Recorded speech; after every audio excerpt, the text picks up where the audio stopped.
성신대학교 식품영양학과 김지연 교수입니다.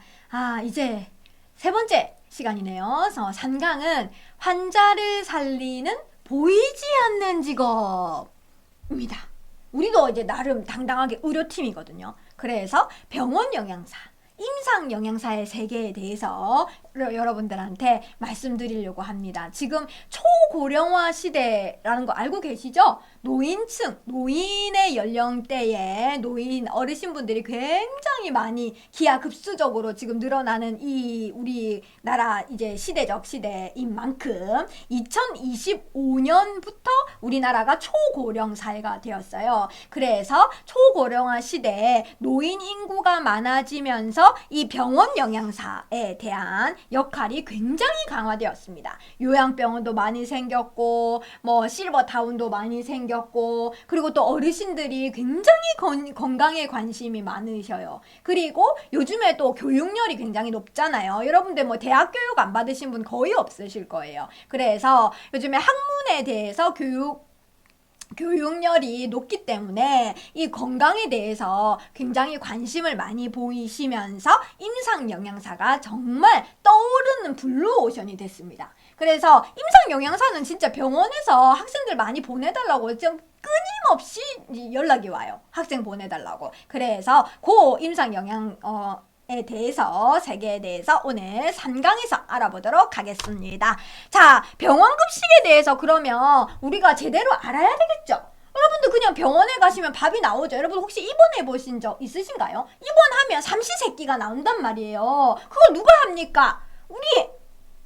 저 같은 임상 영양사 님들께서 식단을 짜가지고 이렇게 하신단 말이에요. 그런데 제가 가장 마음이 아픈 병원 밥이 맛이 없어요. 이런 거 굉장히 마음이 아픕니다. 여러분들 병원에는 입맛이 없어서 맛이 없는 것처럼 그렇게 느껴지는 거예요. 식단은 5대 영양소, 6대 식품군 굉장히 골고루 우리가 선생님들이 머리를 쥐어 싸가지고 굉장히 열심히 식단을 짜서 여러분들한테 제공해 주고 있다는 거를 기억해 주시길 부탁드립니다.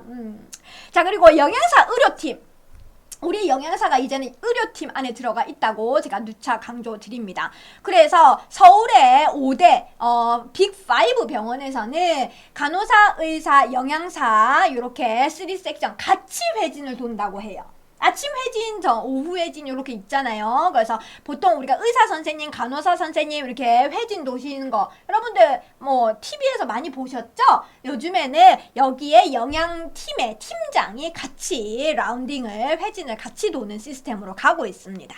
그리고 임상 영양사의 실제 역할은 무엇인지 요거에 대해서 여러분들 조금 자세하게 이해가 필요할 것 같아서 말씀드리고요. 임상 영양사가 되기 위해서는 어떤 과정이 필요한가요? 임상 영양사는 심지어 대학원 과정이 따로 있을 정도로 전문직입니다. 그래서 요 과정에 대해서 한번 소개해드리고, 질환별 임상 영양사는 어쨌든 병원에서 근무하는 환자 대상으로 하고 있는 그 영양사이기 때문에 질환별 식이요법을 우리가 할 줄 알아야 됩니다. 그리고 전문직으로서 임상 영양사는 어떤 그 가치와 전망이 있는지 이렇게 말씀드리도록 하겠습니다. 자, 환자를 살리는 보이지 않는 직업. 우리는 보이지 않아요. 우리는 이제 식단, 이게 영양팀에서 일을 하고 있기 때문에 실제로 이게 그 환자분하고 직접적으로 컨택을 하거나 치료를 하거나 주사를 놓거나 이렇게 하지는 면대면은 잘 하지 않습니다. 하지만 우리도 영양 교육이라든지 상담을 하기 위해서 한 번씩 환자분들을 만나러 가긴 합니다. 영양사, 즉 병원 영양사는 환자의 회복, 건강 증진, 예방, 이렇게 핵심적인 역할을 담당하고 있다라고 보시면 돼요. 아픈 사람도 음식으로 치료할 수 있을까요? 치료됩니다. 이건 예스. 영양사가 처방에 관여할 수 있을까요? 요거는 노라고 할게요. 처방에 직접적으로 관여하지 않습니다. 하지만 식단 관리에는 관여해드릴 수 있어요. 이거는 드시면 됩니다. 이거는 드시면 안 됩니다. 이렇게 해드릴 수는 있어요. 이러한 질문의 답을 통해서 병원 영양사, 임상 영양사의 오해와 진실, 중요성 한번 얘기해 보도록 하겠습니다. 병원 급식에 대해서 오해는 뭐가 있을까요? 병원 급식은 단순한 식사 제공은 아닙니다.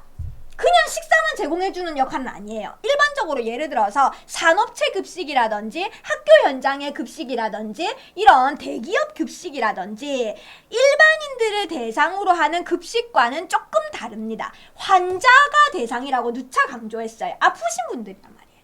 그래서 환자의 치료의 회복을 돕는 겁니다. 회복을 도와드리고 그 다음에 개선, 식단의 개선. 왜냐면 과거에 식습관이 잘못되어서 이런 질병이 걸려서 병원에 오신 분들이 대부분이세요. 그래서 그리고 뭐 수술을 하셨거나 뭐 여러 가지 치료 목적으로 들어와서 병원에 계신 분들한테는 회복을 도와주는 역할을 우리가 음식이 그런 역할을 합니다. 그래서 병원 급식, 임상 영양사의 역할은 의료 서비스라는 걸 꼭 기억을 해주셔야 돼요. 우리는 병원에서 근무한단 말이죠. 보건직이란 말이죠. 우리는 영양사 면허증을 갖고 있는 전문직이란 말입니다. 의료 서비스라는 걸 꼭 기억을 해주셔야 됩니다. 그래서 일반적인 병원 급식에 대한 인식은 뭐가 있을까요? 여러분들 한번 생각해 보세요. 병원 급식은 여러분들 뭐라고 생각하세요? 맛없는 음식! 아까 얘기했죠? 굉장히 마음 아픕니다. 맛없는 음식 아니에요. 우리 너무 정말 고민해서 식단 짭니다. 정말 좋은, 특히나 병원에 들어가는 식재료는 정말 좋은 것만 엄선합니다. 이건 편견이에요. 안 돼요. 맛없는 음식은 없습니다. 단순한 영양 공급 수단으로는 인식하는 것도 이거 안 돼요. 단순한 영양 공급 아닙니다. 치료, 예방, 회복의 목적입니다. 자, 그리고 치료와 별개로 생각하는 경향이 있는데 그렇지 않아요. 앞서 제가 말씀드렸다시피 의사 선생님, 간호사 선생님 아무리 치료 잘 해주시고 약도 잘 처방해 주시고 해도 이 먹는 거 잘못하시면 말짱 꽝이에요. 회복이 안 되세요. 자, 그리고 중요성이 간과되고 있는 사실, 병원 급식이 얼마나 중요한지 여러분들이 너무 간과하고 계시는 것 같아요. 병원 급식 꼭 식사하셔야 돼요. 식사 아침, 점심, 저녁 시간에 맞춰서 딱딱 시간 맞춰서 규칙적인 식사 시간에 급식이 나옵니다. 외식하지 마시고 병원에서 배달 음식 시켜 드시지 마시고 영양사 선생님이 드리는 그 식판에다가 드리는 걸 잘 드셔야 됩니다. 실제 병원 급식의 목적은 뭐가일까요? 실제로 저도 이제 아까 말씀드렸다시피 병원 현장에서 근무를 하고 현장 실습을 했기 때문에 많이 봤어요. 환자 상태에 맞는 맞춤형입니다. 환자별, 질환별 영양 공급 맞춤형으로 하고 있고요. 질병의 이제 치료와 회복의 증진. 우리는 회복 쪽에 간다고 했죠. 회복과 이제 그 건강을 유지하고 더 증진시켜주는 역할, 목표. 약물 치료의 효과를 증대시켜 줄 수도 있습니다. 약물 치료와 병행해서 같이 식이 조절을 잘 해드린, 특별히 식이 조절이 필요한 특별 질환들이 몇몇 있어요. 그런 것들의 그런 질환에서는 우리 임상 영양사의 역할이 굉장히 중요하게 들어가게 됩니다. 합병증 예방, 그 다음에 입원 기간을 단축시켜 드릴 수도 있어요. 먹는 것만 잘 먹어도 입원 기간을 줄일 수 있습니다. 자, 그 다음에 임상 영양사의 실제 역할을 한번 보도록 하겠습니다. 임상 영양사의 역할이 너무 많아서 요거는 두 파트로 제가 나눴어요. 첫 번째, 임상 영양사의 정의는 뭘까요? 임상 영양사는 의학적 영양 치료를 수행하는 전문가라는 정의를 갖고 있습니다. 우리는 의료 서비스 전문가예요. 자, 그래서 의학적으로 영양 치료를 수행하는 전문가, 환자의 영양 상태를 평가하고 관리하는 관리자, 질병치료 회복을 위한 영양중재에 계획하는 영양중재자. 자, 의료팀의 일원입니다. 우리는 의료팀에 들어간다고 말씀드렸어요. 협업합니다. 간호사팀, 의사팀, 영양팀 협업으로 의료팀으로 환자 치료에 같이 참여합니다. 그래서 의사팀에서도 연락이 오고 간호팀에서도 연락이 와요. 자, 그 다음에 일반 영양사와 차이는 뭘까요? 일반 영양사, 임상 영양사 이름이 조금 다른 똑같은 영양사지만 조금 구별해 볼 필요는 있습니다. 전문적인 임상 지식과 자격을 보유하고 있어야 돼요. 임상 영양사는 특별히 환자를 대상으로 하고 있고 다양한 질병들을 보유하고 있는 대상자들이기 때문에 임상 지식에 대한 많은 정보와 지식을 갖고 공부를 하고 있어야 됩니다. 자, 환자 개인별 맞춤 영양 관리를 제공해 드릴 수가 있고요. 그래서 상담도 필수예요. 우리가 라운딩도 합니다. 영양 상담이라고 합니다. 물론 학교 현장에서도 학교 급식, 즉 영양 교사 선생님들도 학생 대상으로 교육도 하고 뭐 수업합니다. 수업하고 상담하고. 하지만 임상 영양사는 영양 상담을 굉장히 많이 하세요. 질환별로 개인적으로 찾아가서 의료진과 협업하여 치료 계획을 수립할 수도 있습니다. 자, 그 다음에 질환별 전문화된 영양 중재가 가능해야 돼요. 그래서 많은 정보를, 많은 지식을 임상적으로, 그리고 의료팀과 간호팀에서 사용하는 의학 용어도 우리가 알고 있어야 같이 협업이 가능하다는 것을 말씀드려요. 그래서 조금 더 전문적으로, 세부적으로 들어가야 된다는 거. 그래서 병원에서 사용하는 용어까지도 여러분들이 다 잘 알고 있어야 되는 그 파트가 임상영양사 파트입니다. 환자 영양평가와 관리는 우리가 가장 기본적으로 해줘야 돼요. 영양평가도 해야 되고, 입원하는 환자의 데이터가 영양팀의 팀장한테도 같이 옵니다. 간호사팀, 의사팀, 영양팀에 같이 공유하고 있어요.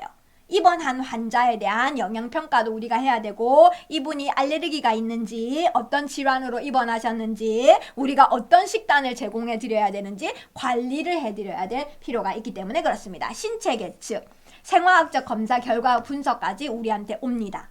뭐 혈압, 뭐 그 다음에 혈당, 뭐 그런 거 기본적으로 키 몸무게는 기본 혈액 검사까지 다 옵니다. 그 다음에 콜레스테롤 수치 어느 정도인지 식사력 조사 및 영양 섭취 평가도 우리가 해드려야 돼요. 자, 그 다음에 영양 상태 진단 및 문제점, 우리가 상담을 통해서 이분의 식습관이 어떤 문제가 있는지, 너무 짜게 드시는지 맵게 드시는지 그런 것도 파악을 해드리고, 환자 상태에 따른 영양 요구량을 우리가 산정할 수 있어야 됩니다. 자, 두 번째, 임상 영양사의 실제 역할 두 번째는 영양 상담 교육이 굉장히 중요한 역할이에요. 우리가 상담을 해드려서 이분의 잘못된 식습관으로 인해서 질병이 생겼다면 이 식습관을 개선해드리고, 상담을 통해서 교육을 해드리고, 제대로 잘 올바른 식습관을 유지해서 다음에 이런 질병에 걸리지 않도록 회복도 빠르게 하고 예방을 할 수 있는 역할을 우리가 해드려야 됩니다. 그래서 질환별 식이요법을 교육합니다. 이분이 당뇨 환자라면 당뇨식을 우리가 제안해드리고, 이 음식은 드시면 됩니다. 이 음식은 안 됩니다. 이렇게 구분을 해드려야 되고요. 식품 선택의 방법도 안내해드려야 돼요. 우리가 여러분들 일반적으로 일반인들이 잘못된 식품 선택을 굉장히 많이 하고 계세요. 저와 같은 이제 식품 영양 전문가들, 즉 여러분들이 이제 식품 영양학을 전공하게 되면 식품 선택을 하는 눈이 달라집니다. 근데 일반인들이 너무 그걸 잘못된 선택을 많이 하고 계세요. 잘못된 정보로 인해서. 특히나 환자분들, 특정 질병을 앓고 있거나 수술 이후에 아니면 예를 들어서 암 환자라든지 그런 분들이 올바른 식품 선택을 할 수 있는 방법을 안내해 드리고요. 조리법이라든지 식사 계획도 지도해 드리게 됩니다. 우리가 이제 조리법이 굉장히 다양하거든요. 그래서 너무 지방을 과도하게 하면 좋지 않은 질병 같은 경우는 뭐 튀기거나 굽거나 볶거나 이런 거보다는 스팀으로 삶거나 아니면 데치거나 뭐 이런 조리법으로 유도해서 이제 여러분 레시피도 제공해 드리고 이렇게 합니다. 그 다음에 영양 관련 궁금증도 해결해 드려요. 요즘에 환자분들, 왜냐면 교육열이 학구열이 굉장히 높아서 그런가, 아니면 인터넷에 너무 많은 정보가 많이 있고, 우리가 인터넷 쳐보면 다 나오잖아, 챗GPT에도. 그러니까 너무 궁금해 하시는 분이 너무 많아요. 이거 먹으면 됩니까? 심지어 건강기능식품 들고 와가지고 이거만 먹어도 될까요? 이렇게 묻는 분들 굉장히 많으시거든요. 그런 질문, Q&A라고 할게요. Q&A 이런 것들도 저희들이 해결해드리고 답변해드리고 그런 역할도 우리 임상영양사들이 하고 있습니다.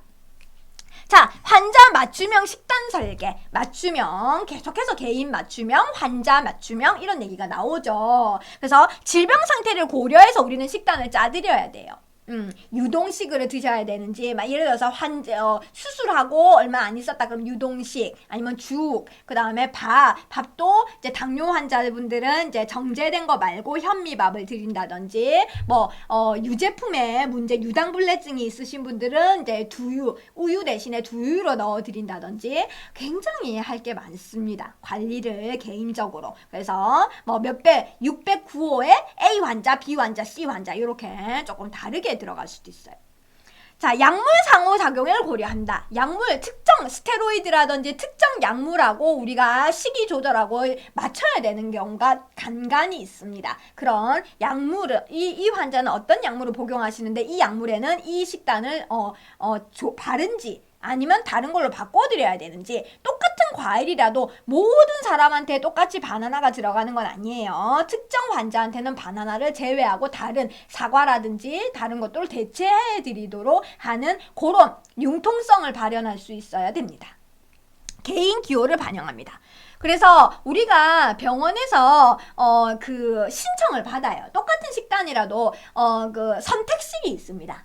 선택식이 있어서 선택을 하실 수 있도록 그렇게 약간 선택의 폭을 드리고 있어요. 영양소의 균형 조절은 기본 중에 기본입니다. 5대 영양소, 6대 식품군, 골고루 영양 모니터링 합니다. 식사 섭취량을 확인합니다. 오늘 얼마나 드셨어요? 이렇게 가서 라운딩하고, 입맛이 없으세요? 어떤 게 조금 못 드셨어요? 이렇게 체크하고, 그 다음에 체중 변화 추적합니다. 갑자기 체중이 줄었다든지, 요거는 공유되니까요. 환자의 차트라고 하죠. 차트가 공유되어 오기 때문에 이제 간호팀, 의사팀, 영양팀 공유되고 있어서 체중 변화 추적하고요. 영양 상태 변화를 관찰할 수 있습니다. 이건 모니터링에 다 들어가요. 부작용 발생 여부, 혹시나 먹고 부작용이 있었는지 요것도 당연히 무조건 모니터링 해야 됩니다. 알레르기 반응이 있었는지라든지. 영양평가 들어갑니다. 영양중재 효과를 우리가 이런 식단을 특정 이제 개인별로 환자별로 맞춤형으로 영양소를 균형 있게 짜서 질환별로 제공해 드렸어요. 그 다음에는 반드시 평가, 피드백, 환류해야 됩니다. 만족도 조사 당연히 하고요. 그래서 영양중재 효과를 분석합니다. 우리가 이런 질환에 이런 식단을 제공해 드렸는데 어떤 영향을 미쳤는지, 좋은지 나쁜지 이렇게 목표 달성을 평가합니다.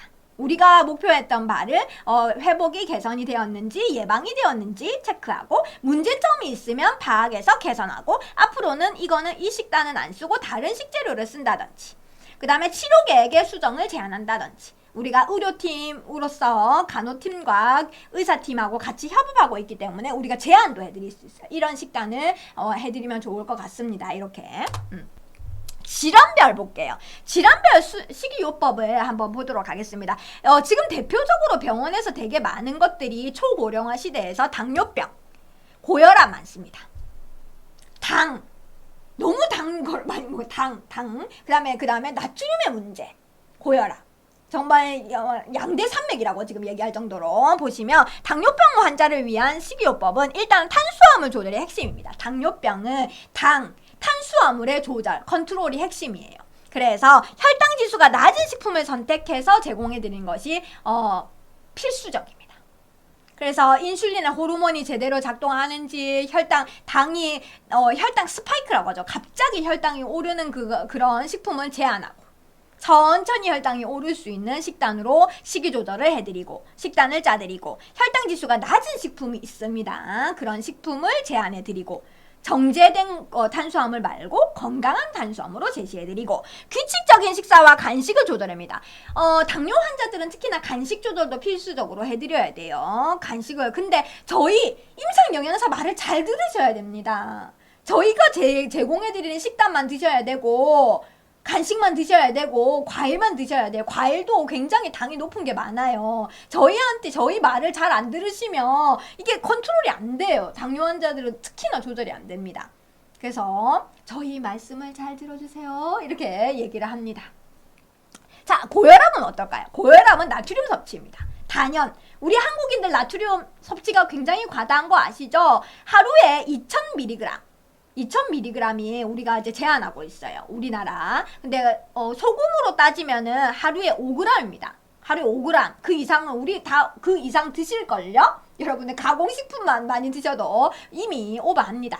그래서 고혈압 환자들한테는 나트륨 제한이 필수예요. 그 다음에 칼륨이 풍부한 식품을 섭취하도록 합니다. 칼륨, 뭐 바나나를 제공해 드리거나 칼륨이 높은 풍부한 식품을 섭취합니다. 고혈압 환자와 신장 환자들은 정반대예요. 신장에 문제가 있으신 분들은 칼륨을 제한해 드려야 되고 고혈압 환자분들한테는 칼륨을 많이 제공해 드려야 돼요. 요게 굉장히 다릅니다. 요거를 우리가 다 컨트롤해야 돼요. 임상 영양사들이. 그 다음에 다시 식이요법 적용한다. 뭐 요즘 다시는 다들 아시죠? 요즘에 많이 나오잖아요. 뭐 지중해식 뭐 이런 것들. 그래서 식이 조절을 고혈압과 당뇨 환자들은 반드시 식이 조절이 들어가야 됩니다. 자, 그 다음에 두 번째 식이요법은 뭐가 있을까요? 신장질환 나왔습니다. 그 다음에 심장질환 나왔습니다. 요것도 되게 많아요. 심혈관계 질환. 아까 고혈압이 나왔고 심장에 문제 있는 혈압에 문제 있는 분들 되게 많고요. 그래서 대부분은 다 어르신분들 초고령화 시대 어르신은 다 혈압약은 다 드실걸요. 고혈압 환자 정말 많고 대부분 심장질환도 많아요. 심장질환 환자. 그 다음에 신장질환 볼게요. 신장이 나쁘신 분들을 콩팥이라고 하죠. 신장에 문제가 있으신 분들은 단백질 섭취량을 조절해야 됩니다. 단백질 섭취량을 조절입니다. 무조건 많이 드시면 안 돼요. 이거는 조절, 컨트롤.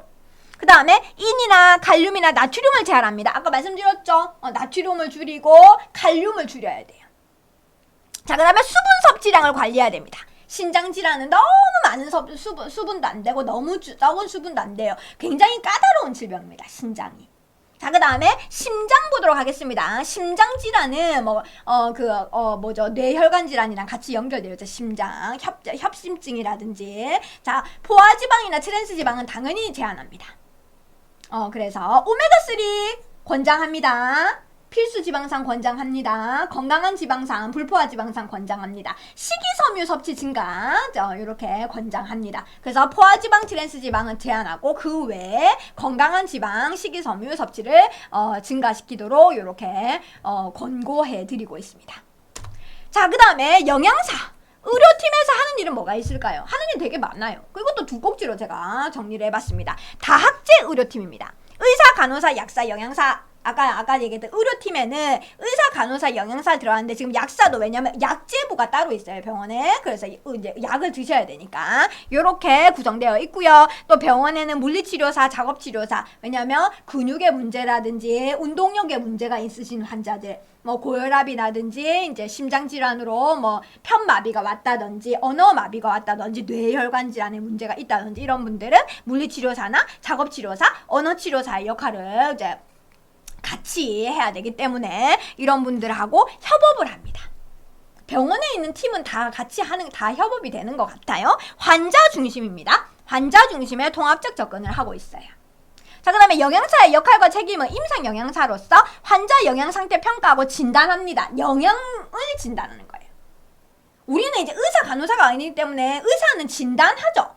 진단하죠. 이 병명이 뭡니다. 진단을 하죠. 우리는 영양 상태를 진단하는 거예요.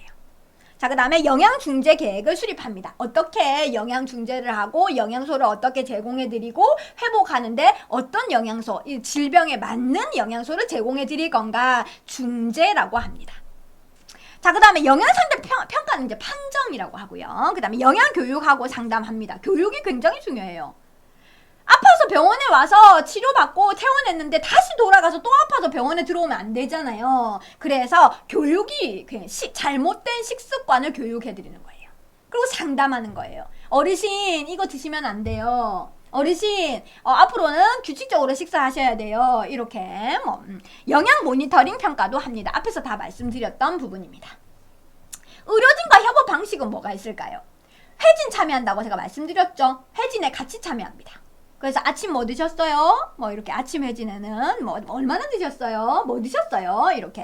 그리고 의견 제시합니다. 우리는 영양 전문가예요. 간호사, 의사가 모르는 전문 영역입니다. 그래서 우리는 영양학적으로 우리 의견을 제시해서 그거를 의료팀으로서 그 환자 치료와 회복에 도움이 될 수 있도록 역할을 하는 거죠. 자, 의무기록 작성 공유합니다. 말씀드렸죠? 환자 차트 공유합니다. 실시간으로 공유가 다 되고 있고요. 자, 정기적인 사례 회의 참석하면 회의합니다.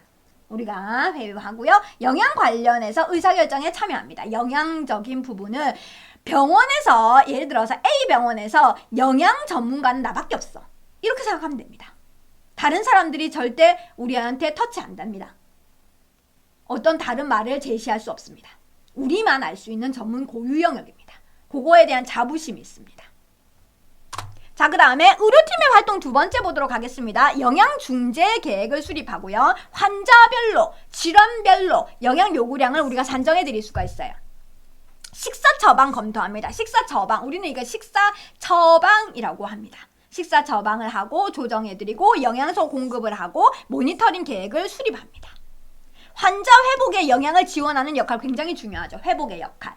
경구 영양 보충제를 제안합니다.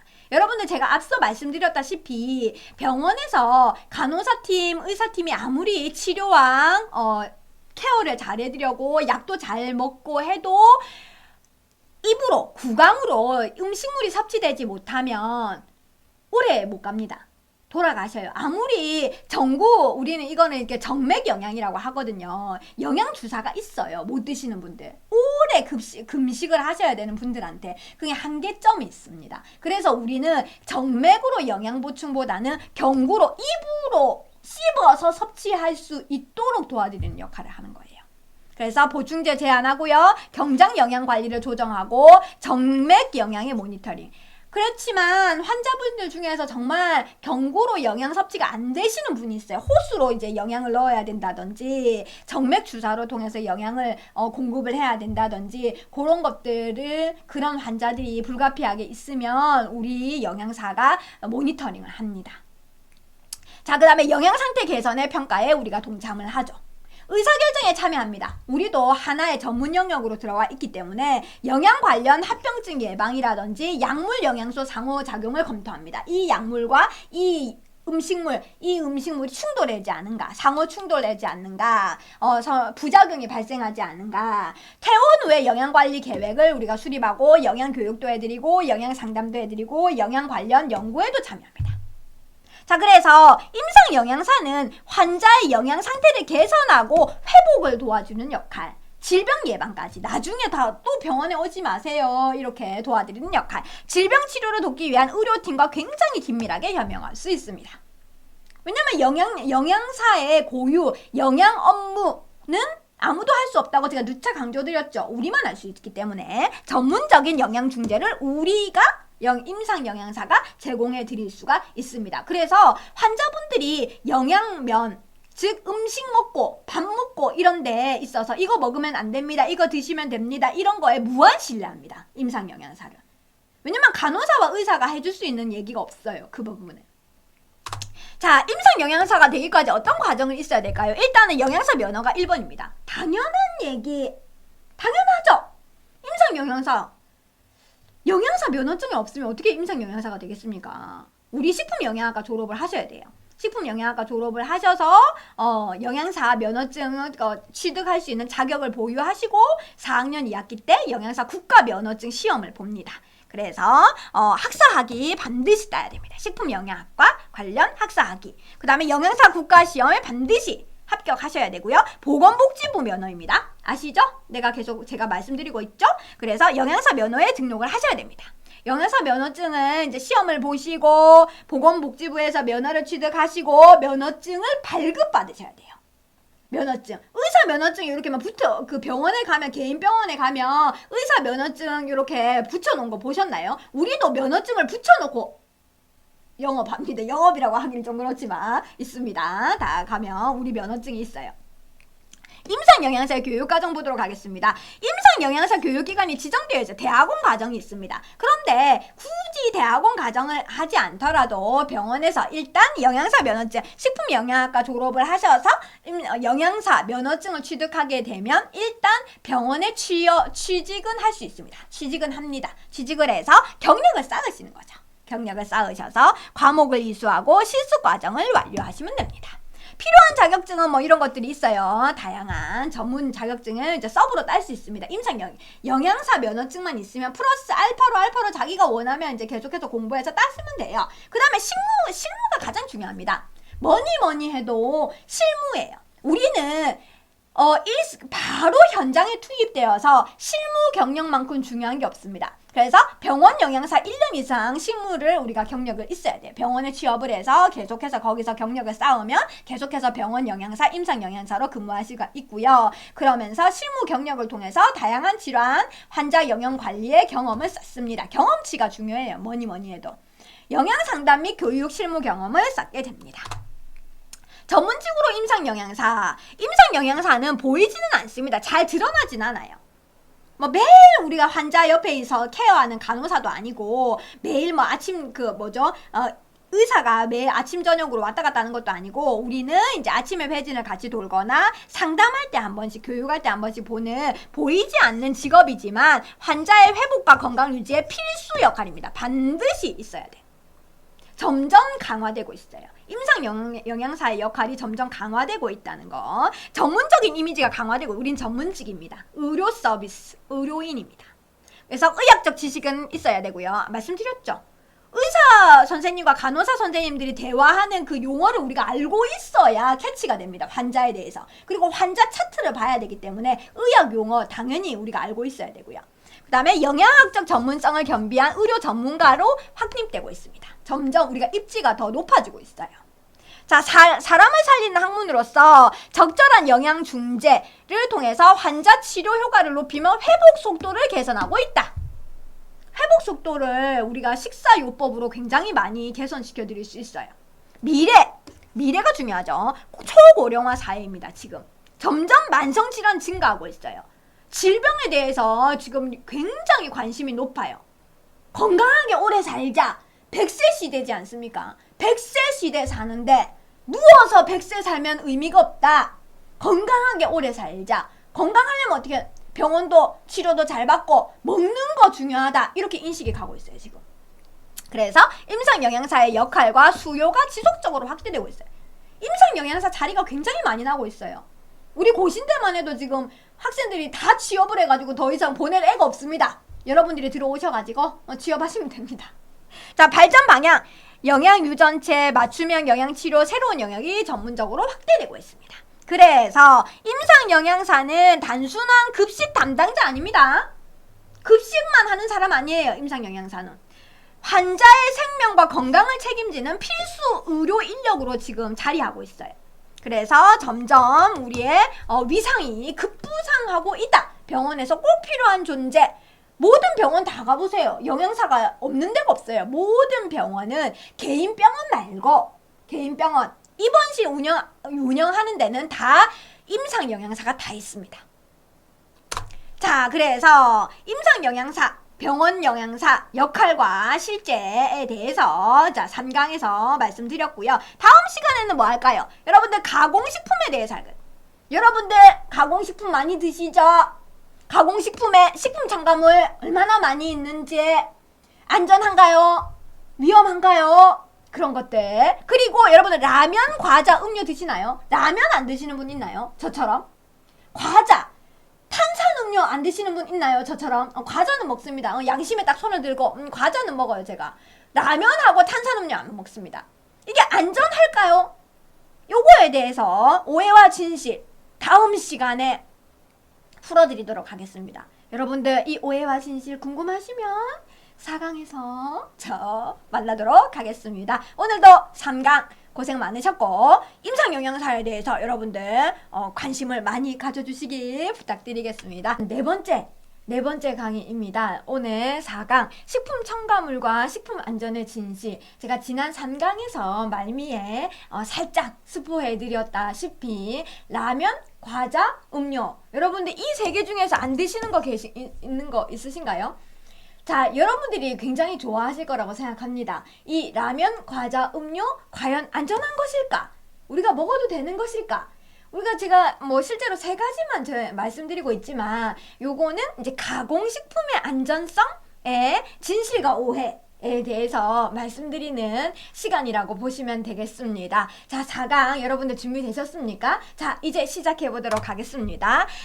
이번 4강에서는 이제 가공식품에 대해서 공포심을 너무 가질 필요도 없으시고요. 그렇다고 해서 마냥 괜찮아 이런 식은 또 안 되겠죠. 그래서 그거에 대한 오해와 진실을 풀어드리는 시간이고요. 그리고 이제 햇셉에 대해서 혹시 아시는 분도 계시고 모르시는 분도 계실 건데, 지금 우리나라가 식품위생안전보건에 대해서 굉장히 높은 수준입니다. 그리고 굉장히 스트릭하게 엄격하게 관리 중에 있습니다. 그래서 예전만큼 식중독이 그렇게 많이 발현하거나 그렇진 않아요. 그래서 그 이유가 뭔가, 자, 이 햇셉에 있습니다. 그래서 여러분들이 아직 이제 고등학교 청소년기에는 햇셉이 뭔지 잘 모르시겠지만, 이제 요게 뭔지 이 정도는 한번 들어보시라, 알아보시라. 그래서 준비를 했고요. 그리고 이번 파티에서는 이제 식품 첨가물에 대한 얘기를 좀 할 겁니다. 모든 가공식품에는 식품 첨가물이 있다. 방부제라고 할까요? 식품 첨가물은 화합물입니다.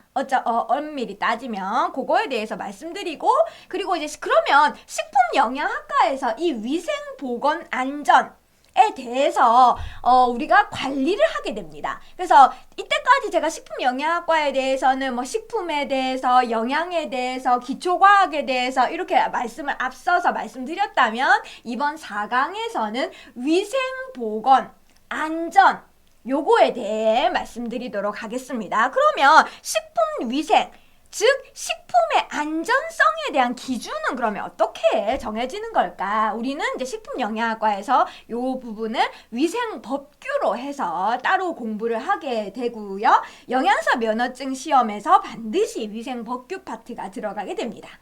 그리고 마지막으로 여러분들은 어떻게 보면 소비자 입장입니다. 여러분들이 식품을 만들거나 가공식품을 제조하거나 판매하거나 아니면 유통시키는 그런 사업자가 아니시고, 아직까지는 여러분들이 어디 회사에 소속되어 있는 것이 아니기 때문에 소비자 입장에서, 그러면 우리가 가공식품을 안 드시는 분은 없으십니다. 우리나라 사람 중에 가공식품 안 드시는 분은 아무도 안 계세요. 전 세계적으로. 그러면 우리가 소비자 입장에서 어떻게 이거를 현명하게 선택하는가? 올바른 선택법은 뭐가 있을까? 그거에 대해서 말씀드리도록 하겠습니다. 자, 이번 4강에서 핵심 질문 한번 제가 드려볼게요. 자문자답 하는 시간 가져보도록 하겠습니다. 여러분들 스스로한테. 자, 보겠습니다. 가공식품과 식품 첨가물에 대한 오해와 진실을 과학적인 관점으로 한번 제가 해결해 보도록 하겠습니다. 자, 누차 강조하지만 식품영양학 전공은 자연과학입니다. 과학적인 접근이 기본입니다. 자, 그 다음에 식품안전과 그 기준관리법에 대해서 알아보는 시간을 한번 가지도록 하고요. 자, 핵심 질문, 여러분들한테 질문 드리겠습니다. 방부제, 식품 첨가물, 우리가 먹고 있는 가공식품에 다 들어가 있다고 하는데 다 나쁜 것일까? 한번, 자, 여러분들, 자기 답을 한번 해보세요. 두 번째, 햇셉에 대해서 살짝 제가 앞서서 말씀을 드렸습니다. 햇셉은 필요한 것일까? 이걸 우리가 공부해야 되는 것일까? 알아야 되는 것일까? 자, 세 번째, 가공식품에 대해서 우리가 제대로 알고 있는가를 한번 자문자답해봐야 됩니다. 우리가 오해하고 있는 부분이 있지 않을까? 우리가 제대로 알고 있는 것일까? 자, 요렇게 한번 짚어보도록 하겠습니다. 자, 가공식품의 공포 마케팅을 한번 짚어보도록 하겠어요. 자, 첫 번째, 가공식품은 다 나쁘다 이렇게 말하는 사람은 너무 잘못된 부분입니다. 제가 앞서서도 제가 말씀드렸어요. 특정 음식을 가지고 이거는 몸에 좋은 음식, 나쁜 음식 이렇게 하면 굉장히 곤란하다고 했습니다. 마음이 아파요. 그 식품은 무슨 잘못입니까? 그렇죠? 그래서 이분법적인 사고는 굉장히 위험한 사고입니다. 모든 가공식품은 몸에 나빠. 그러면 모든 자연식품은 다 그러면은 몸에 좋은 걸까요? 옳음과 나쁨은 없습니다. 식품에 있어서. 그래서 천연식품은 모두 안전하고, 합성식품, 식품회사에서 나오는 거, 만들어서 나오는 거, 가공식품 다 위험하고 나쁘다. 요런 이분법적인 사고는 안 된다. 라는 말씀을 드리고 싶습니다. 그리고 제철 과일이나 채소가 가공식품보다 무조건 좋다. 요것도 오해예요. 100%는 없습니다.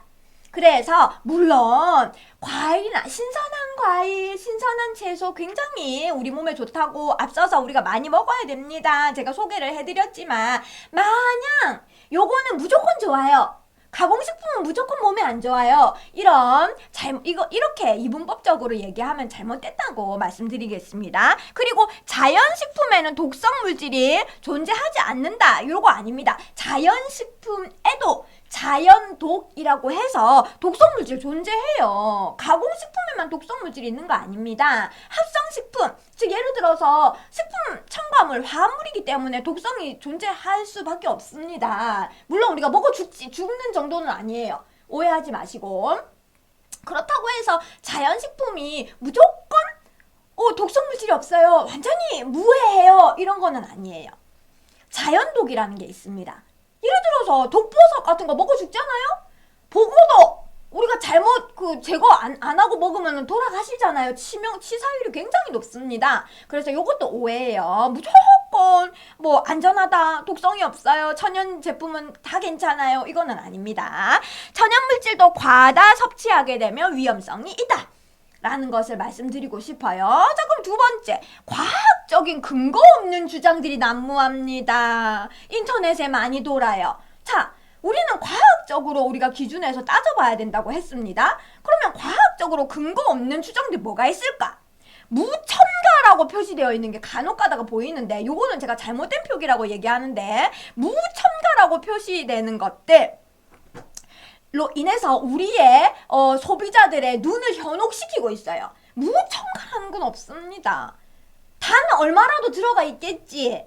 가공식품 중에 무첨가가 어디 있습니까? 무첨가로 표시하는 것은 다른 첨가물의 존재를 은폐하는 거예요. 이건 잘못된 표기법이다. 자, 그리고 과학적인 검증 없이 특정 성분을 막 공격하는 가짜 뉴스들, 막 측정 성분을 막 이렇게 파헤쳐가지고, 아스파탐이 몇 년 전에 사고가 조금 있었는데, 미국에서 아스파탐을 제2급 A 발암물질이라고 하는 바람에 난리가 났어요. 아스파탐이 뭐냐면 식품 첨가물입니다. 우리나라에서 식품 회사에서 거의 대부분 다 쓸 거예요. 청량음료에 대부분 많이 들어갑니다.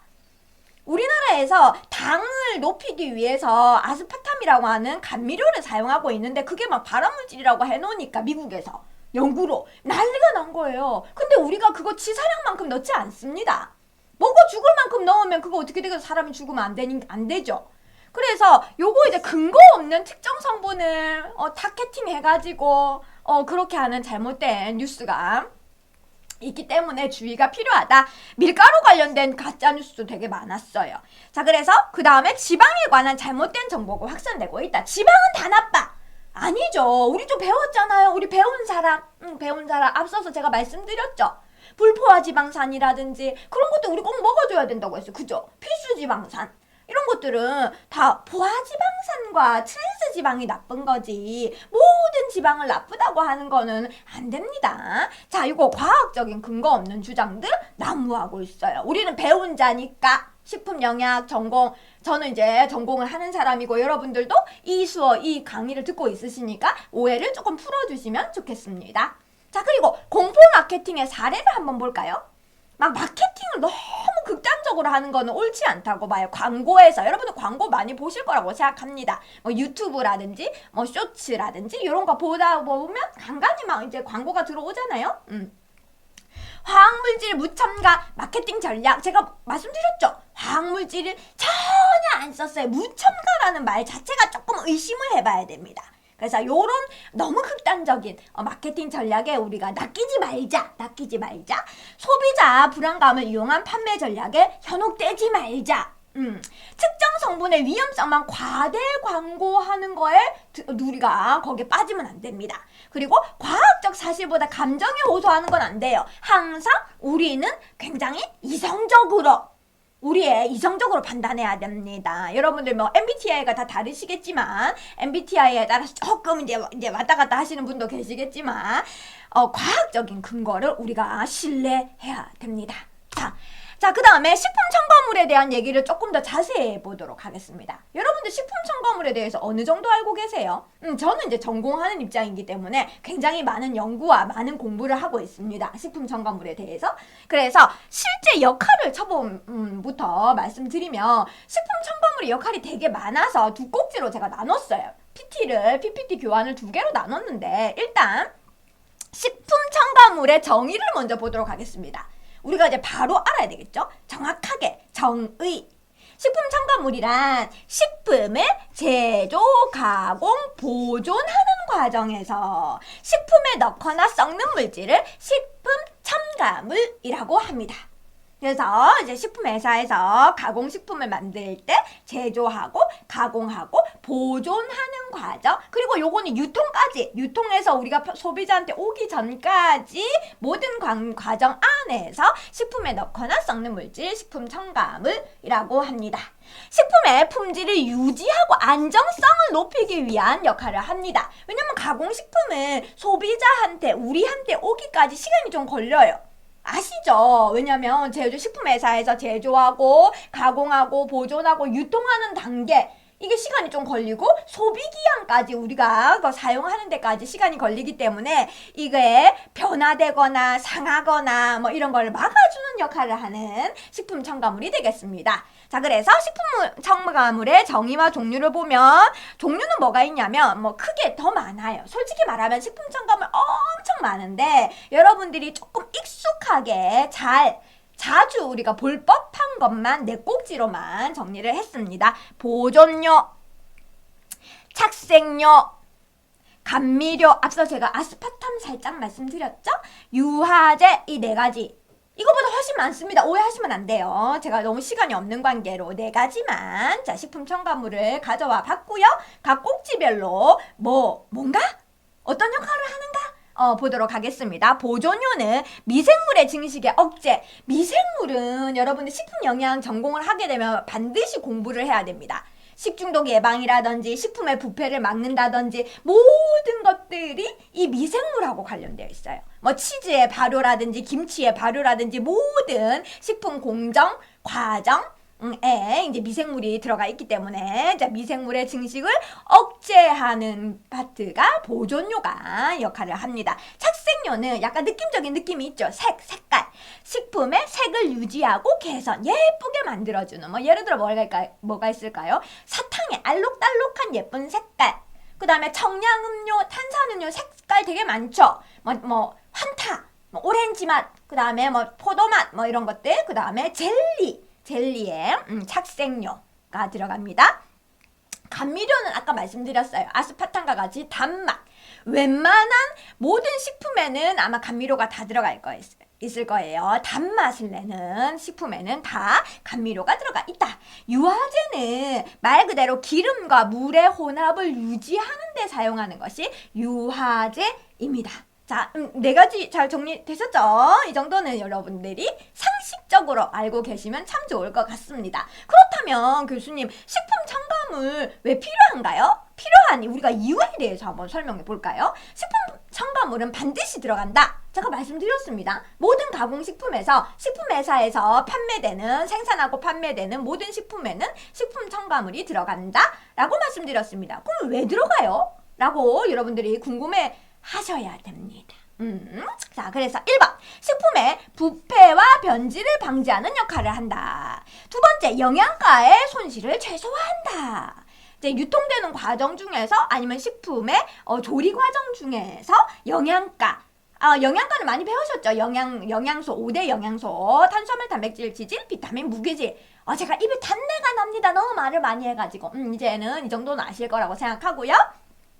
손실을 최소화하기 위해서 식품 첨가물을 넣습니다. 식품의 품질과 맛을 균일하게 유지하기 위해서 식품 첨가물을 넣습니다. 식품 제조 공정의 효율성을 위해서 식품 첨가물을 넣습니다. 이 외에도 되게 많아요. 너무 많지만 대표적인 네 가지만 제가 말씀드리고 넘어가도록 하겠습니다. 자, 식품 첨가물의 실제 역할 두 번째 꼭지 들어가도록 하겠습니다. 자, 방부제의 실제 기능성과 안전성에 대해서 한번 보도록 하겠습니다. 방부제 이꼴 식품 첨가물이다. 뭐 이렇게 생각하시면 조금 더 편하게 가실 수 있을 것 같아요. 여러분들 아직 전공하시는 분은 아니시니까. 자, 식품의 미생물의 오염 방지 기능으로 우리가 식품 첨가물 방부제를 넣습니다. 아까 미생물 굉장히 중요하다고 했죠. 미생물을 잡아야 됩니다. 미생물을. 자, 엄격한 안전성 평가 과정을 통과하기 위해서 방부제 식품 첨가물 허용 기준치 이하로 사용 시 안전하다라고 얘기합니다. 제가 말씀드렸죠. 우리가 치사량만큼 넣지 않습니다. 치사량이 뭔지 아시죠? 치사량은 우리가 어느 정도 사람이 우리가 인체 테스트, 뭐 동물 테스트, 인체 테스트를 했는데 몇 그램 이상을 한가가 있어요. 몇 그램을 먹었을 때는 생존율이 몇 퍼센트, 몇 그램 이상 먹었더니만 이제 생존율이 50% 떨어진다. 치사량을 우리가 정하거든요. 그 치사량만큼 넣지 않아요. 아주 소량 넣습니다. 식품 첨가물을 막 때려놓고 이렇게 하면은 큰일 나요. 딱 일부 굉장히 소량씩 넣기 때문에 안전성 평가에 우리가 기준치 이하로만 사용해서 안전성을 유지하고 있습니다. 자, 그 다음에 착색료와 감미료의 역할을 한번 볼게요. 앞에서 제가 네 가지의 식품 첨가물의 종류를 말씀드렸는데 그 중에서 두 가지만 한번 말씀드릴게요. 착색료, 감미료. 자, 착색료는 식품의 시각적 품질 유지, 알록달록 색깔이 있으면 예쁘잖아요. 아이들도 좋아하고, 아무래도 이제 색깔이 예쁘면 이제 보기에도 좋고 먹음직스럽고, 그러니까 이제 시각적 품질 유지를 위해서 착색료를 넣고 있고요. 감미료는 칼로리 감소에 기여합니다. 여러분들 제로 콜라 이런 거 드시나요? 뭐 약간 심리적으로 나 다이어트 해야 되는데 그래 약간 너무 그냥 콜라 먹기에는 양심에 참요 죄책감이 들고 제로 콜라를 드시는 분이 생각보다 많더라고요. 제로 콜라는 근데 제로 콜라 단맛이 있어요, 없어요? 단맛이 있죠. 근데 제로 칼로리래. 그 이유는 감미료 덕분입니다, 여러분들. 감미료를 조금만 넣어도 단맛이 나요. 예를 들어서 설탕을 100g을 넣어야지 당도가 5다. 단맛이 난다. 그런데 이 감미료는 0막 소수점 몇 g까지만 넣어도 똑같은 단맛을 낸단 말이에요. 그래서 제로 칼로리에, 킬로칼로리에 탄산음료가 탄생하는 비밀이 여기 있습니다. 자, 그래서 칼로리 감소에 기여하고 있다. 카라기닌이라고 하는 이제 식품 첨가물이 있는데, 카라기닌은 식품 질감을 개선하고, 텍스처. 끈적끈적하고 말캉말캉하고 젤리 같은 거 안전성이 검증되어 있는 대표적인 식품 첨가물이 카라기닌이라고 하는 물질이 있습니다. 앞서는 제가 아스파탐에 대해서 살짝 설명을 드렸고요. 자, 안전기준, 식품 첨가물의 안전기준은 그러면 어떻게 정할까? 누가 정할까? 다 연구를 통해서 인체 테스트, 동물 테스트, 모든 테스트를 거쳐서 안전성이 확보된 것만 식품 첨가물로 사용할 수 있습니다. 요거는 반드시 우리가 알고 있어야 되는 부분이고요. 식품 안전 기준은 과학적인 연구, 가장 기본입니다. 실험을 통해서, 과학적인 연구를 통해서 과학적인 데이터가 반드시 확보되어 있는 것만 식품 첨가물로 사용할 수 있어요. 요거 기준 중에 가장 기본입니다. 그 다음에 위해성 평가를 통해서 이것을 안전하다, 안전하지 못하다 이렇게 우리가 수립을 할 수 있고 안전성의 기준을 가질 수가 있습니다. 국내에 식품위생법이 있습니다. 식품위생법에 따라서 식품의약품 안전처가 관리하고 있습니다. 우리 식품영양학과는 식품의약품 안전처하고 굉장히 거의 밀접한 가장 가까이 하고 있다라고 보시면 되겠습니다. 식품의약품 안전처에서 거의 대부분의 정보를 여기서 다 관리하고 있어요. 법규부터 시작해가지고 모든 것들을. 국제기준, 코덱스와 조화를 이루어서 지속적인 업데이트, 국제기준하고도 맞춰야 됩니다. 요즘에 K푸드 아시죠? 맞죠? K푸드 비수출을 되게 많이 해요. 수출을 하기 위해서는 국제 기준에 맞춰야 됩니다. 미국으로 우리가 수출하거나 미국에서 창업을 한다거나 K푸드를 우리가 전 세계로 글로벌하게 하기 위해서는 이 국제 기준을 맞춰야 되기 때문에 계속해서 지속적으로 식품 회사에서는 업데이트를 하고 있습니다. 그 기준에 맞추기 위해서. 소비자의 안전을 최우선으로 하고 있습니다. 굉장히 엄격하죠. 그래서 식품 예를 들어서 가공식품 먹고 죽었다 이런 거 거의 없습니다. 과거에는 있었다고 해요. 아주 오래전에. 우리가 거의 이제 선진국 반열에 들어가기 전에 60년대 이럴 때는 빵 먹고 죽고 우유 먹고 죽고 이랬대요. 상상이 됩니까? 있을 수 없는.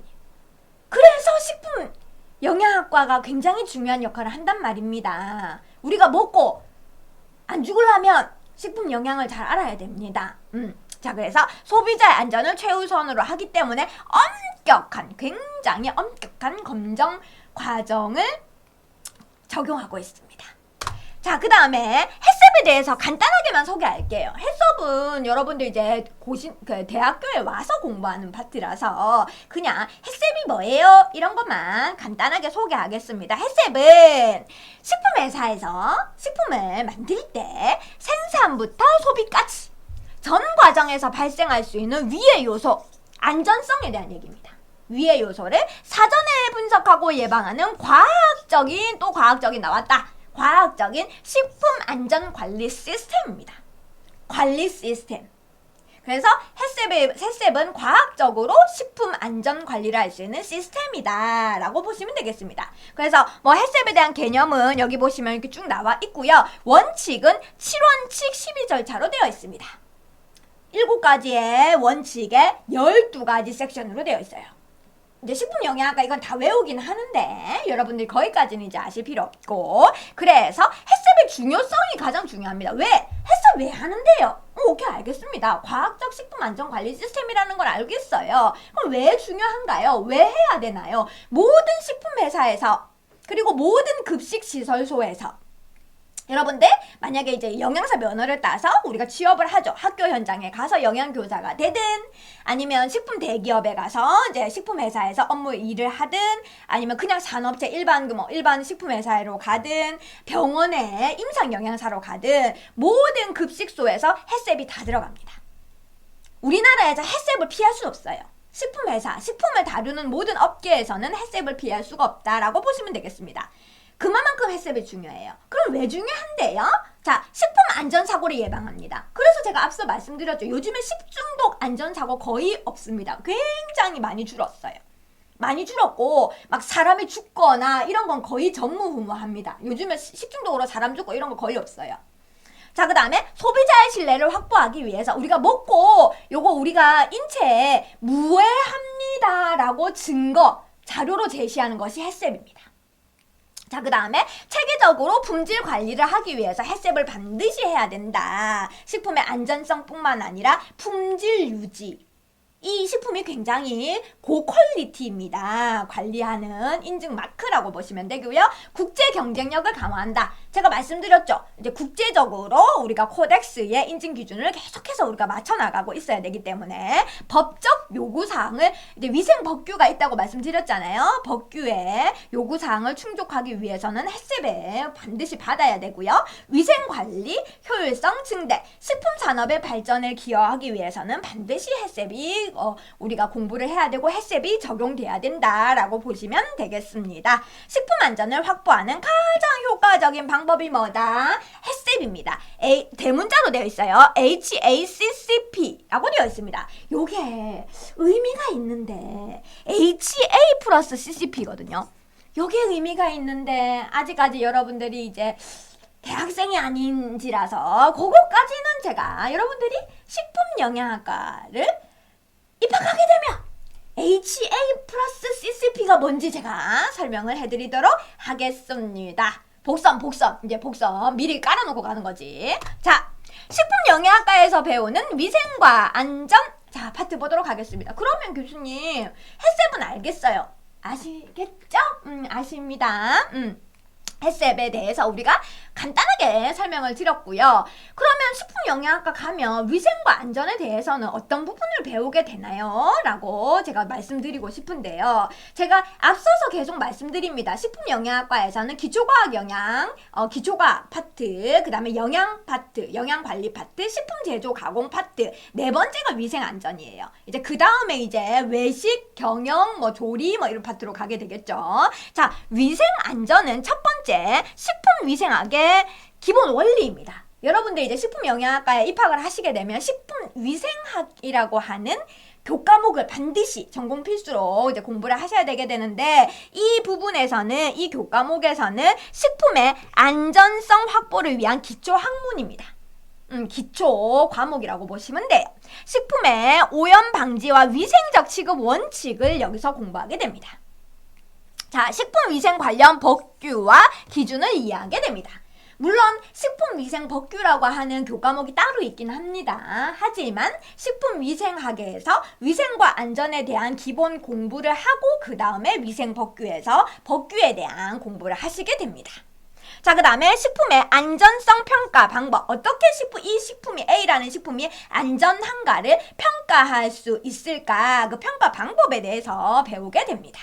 자, 그 다음에 위생과 안전 이 파트에서는 미생물학적인 위해 요소를 반드시 우리가 공부를 해야 됩니다. 식품영양학과에서 위생안전 이 파트에서 우리가 위해 요소를 크게 세 가지로 얘기합니다. 물리적 위해 요소, 미생물학적, 생물학적 위해 요소, 화학적 위해 요소, 이렇게 세 꼭지로 얘기를 하거든요. 물리적인 위해 요소는 뭐가 있을까요? 우리가 여러분들 이런 거예요. 예를 들어서 배달 음식을 시켰습니다. 그런데 거기에 그러면 안 되지만 머리카락이 나왔다. 이거는 우리는 이물이라고 하거든요. 머리카락이 나왔다. 아니면 종이가 나왔다. 아주 극단적으로는 약간 칼날 같은 것이 막 이렇게 뾰족한 게 나왔다. 이런 모든 것들을 우리는 물리적 위해 요소라고 합니다. 우리는 지금 우리의 인체에 지금 그 위협을 느낀 거예요. 위생 안전이 잘못된 거죠. 그 배달 음식 그 업체에서 그 특정 그 음식점에서 위생 안전 관리를 잘못한 거죠. 그래서 우리는 물리적 위해 요소에 지금 노출된 거예요. 이렇게 보셔야 됩니다. 그 다음에 미생물학적, 생물학적. 요거는 이제 미생물이죠. 미생물. 식중독 유발의 세균, 바이러스, 곰팡이. 이런 것들을 우리가 생물학적 위해 요소라고 얘기합니다. 미생물의 증식 조건이나 제어 방법을 연구하게 됩니다. 미생물의 컨트롤이 굉장히 중요하다고 제가 누차 강조하고 있습니다. 그 다음에 그래서 식품 가공 공정에선 반드시 살균, 멸균, 저온 저장들의 관리 기술이 들어가게 됩니다. 이 관리 기술을 여러분들이 식품영양학과에 오시면 배우게 됩니다. 햇셉 시스템, 식품안전관리 시스템 내에서 미생물 관리를 어떻게 해야 되는지를 배우게 됩니다. 이게 미생물학적 파트예요. 생물학적 위해 요소 관리. 자, 그 다음에 마지막 화학적 위해 요소 관리가 들어가게 됩니다. 식품 첨가물이 여기 들어갑니다. 제가 앞서 살짝 말씀드렸는데 식품 첨가물은 화합물입니다. 실험실에서 만들어진 화합물, 합성된 화합물. 그래서 이걸 화학적 위해 요소. 화학적 위해 요소에는 식품 첨가물도 들어가고 농약이 들어갑니다. 잔류농약. 농산물을 우리가 농부 아저씨들이 생산할 때 농약을 안 쓰시는, 물론 뭐 유기농이다 무기농이다 뭐 이렇게 얘기를 하지만 그래도 대부분 그 농약에 노출이 되게 된단 말이죠. 그래서 잔류농약에 대한 노출이 우리가 그 위해 요소가 됩니다. 그래서 이거는 화학적 요소. 중금속 오염물질도 화학적 요소가 들어가야 됩니다. 예를 들어서 이런 거예요. 참치 같은 거는 이제 우리가 태평양에 굉장히 그 원거리에 있는 그 멀리 떨어져 있는 바다에서 우리가 그 잡아서 오죠. 참치나 이런 큰 거대한 그 어류들. 그러면 걔네들은 수은에 많이 노출되어 있다 이런 얘기를 한 번쯤 들어봤을 겁니다. 수은은 중금속입니다. 그런 어류에 해조류에 중금속에 노출되게 되면 그걸 우리가 먹었을 때 화학적 위해 요소에 해당하게 됩니다. 자, 그래서 그 다음에 알레르기 유발 물질. 여러분들 중에 알레르기 있으신 분들이 계실까요? 알레르기의 유발 물질도 이 화학적 위해 요소에 들어가게 됩니다. 자, 그 다음에 화학적 유해성의 평가 방법을 그래서 우리가 공부하게 됩니다. 화학적 위해 요소 관리를 어떻게 해야 되는가를 우리가 식품영양학과에서 배우게 된다는 말씀이시죠. 자, 그러면 두 번째, 자, 물리적. 아까 마지막 이제 물리적 들어갈게요. 아까 물리적에 대해서 살짝 제가 말씀드렸습니다. 이물질. 금속이라든지 유리라든지 플라스틱이라든지 머리카락이라든지 비닐이라든지 이런 이물질이 우리가 원하지 않는 식품 말고 식품 외의 물질이 들어와 있다. 이거를 물리적 위해 요소라고 하기 때문에 이런 것들을 어떻게 관리하는지에 대해서도 배우게 됩니다. 엑스레이로 우리가 검출할 수 있는데 레스토랑 식품 예를 들어서 식당에서 엑스레이 검출해가지고 하는 데가 있습니까? 근데 식품회사에는 엑스레이 다 통과시킵니다.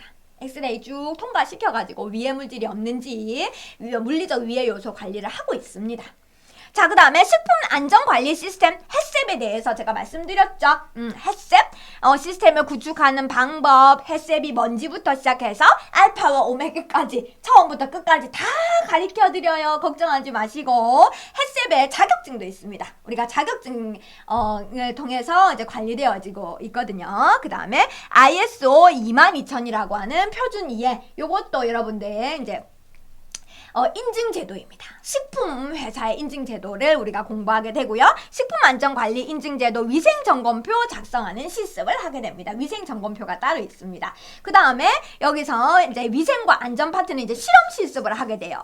식품 미생물학 실험, 그 다음에 뭐 생화학 실험, 식품화학 실험, 식품 분석 실험, 이런 것들 실험을 여러분들이 하시게 되는데, 자, 여기서 미생물도 배양해보고 식품 성분도 분석해보고 위의 요소 검출 실습도 해보고 식품 품질 평가 실습도 합니다. 그래서 식품 영양학과에서는 조리 실습에 큰 꼭지가 있고요, 실험 실습에 큰 꼭지가 있습니다. 그래서 두 개를 다 배우신다고 보시면 돼요. 현장 적용 사례 한번 볼까요? 우리는 현장으로 바로 견학도 나가고 실습을 하고 있기 때문에 식품 공장에 현장 견학을 갑니다. 실제로 우리가 학교에서 이론을 이렇게 배웠어. 햇셉을 배웠어. 근데 햇셉이 어떻게 적용되는지 가서 봐야 될 거 아니에요.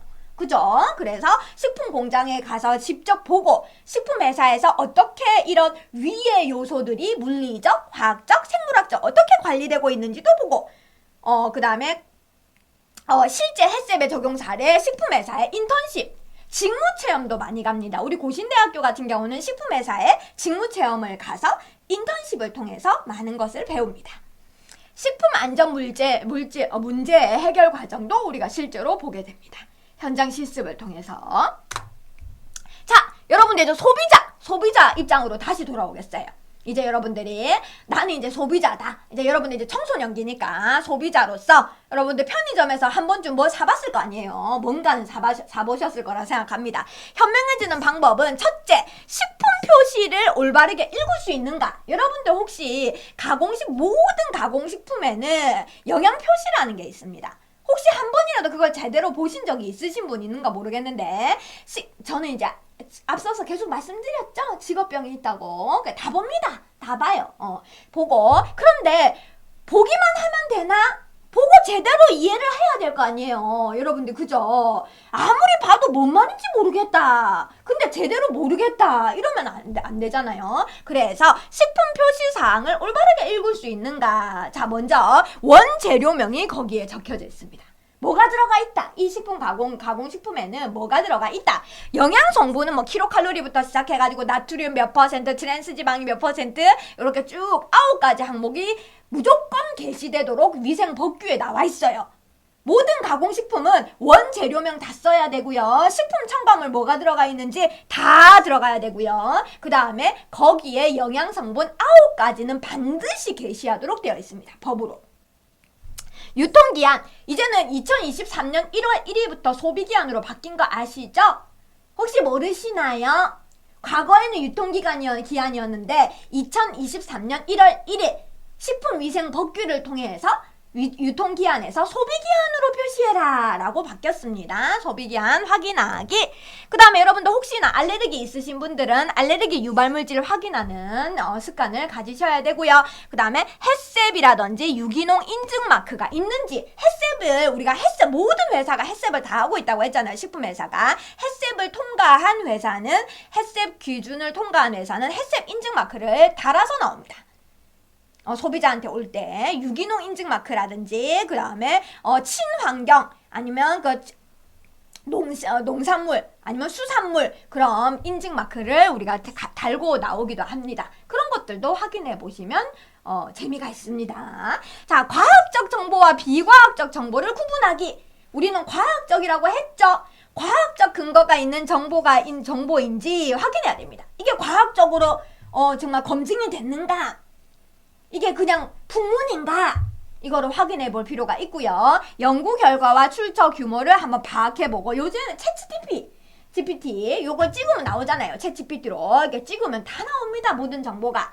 극단적인 주장이나 과장된 표현은 경계하라고 말씀드렸죠. 제가 과장 광고인과 과대 광고인과 너무 극단적으로 얘기하는 건 아닌가? 이제 여러분들이 걸러 들으셔야 돼요.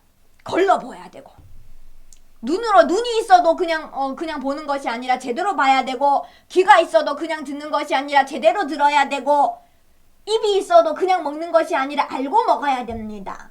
그렇죠. 제가 이거는 우리 학생들한테 하는 얘기예요. 자, 전문가 집단의 합의된 의견을 참고하라. 뭐 저와 같이 식품영양 전공자가 있으면 주변에. 그리고 여러분들이 식품영양학과에 입학을 하시면 여러분들이 전문가입니다.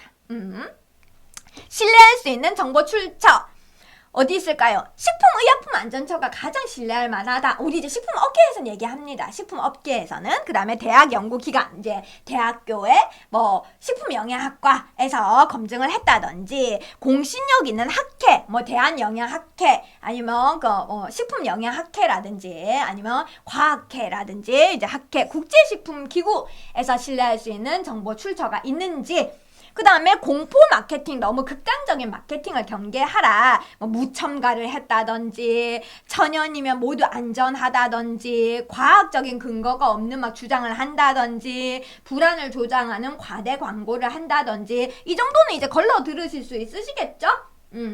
자, 그 다음에 균형 잡힌 식품을 선택해라. 균형 있는 제품은 이제 앞서서 계속 얘기했습니다. 영양가, 5대 영양소가 골고루 있는가, 6대 식품군을 제대로 다 골고루 사용하고 있는가. 그래서 다양한 식품 섭취할 수 있도록 권장드립니다. 하나만 꽂혀가지고 주구장창 먹고 이런 건 안 된다고 제가 앞서 계속 말씀드리고 있고요.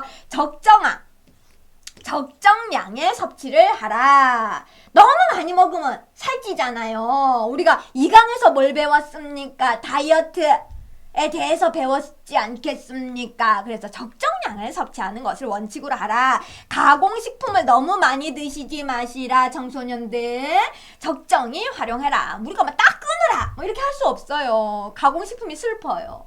너무 딱 끊어라 이런 건 안 되고, 너무 과유불급은 안 된다. 식품 안전 정보를 계속해서 우리가 확인해 봐라 라고 말씀드리고 싶습니다. 자, 4강에서 그러면 제가 식품 첨가물 안전할까? 뭐 가공식품 안전한가에 대해서 말씀드렸는데, 요약 결과 한번 해보도록 하겠습니다. 식품 첨가물, 식품 안전성, 위생보건, 과학적 진실을 한번 알아봤어요. 가공식품에 대한 공포 마케팅은 과학적 근거가 부족한 경우가 많기 때문에 너무 여기에 현혹되면 안 됩니다. 식품 첨가물은 엄격한 안전성 평가를 거쳐서 허가되며 적정량을 사용할 시 안전합니다. 식품 첨가물에 너무 공포를 가지지 마세요. 안 쓸 수 없어요. 그거는 제가 말씀드립니다.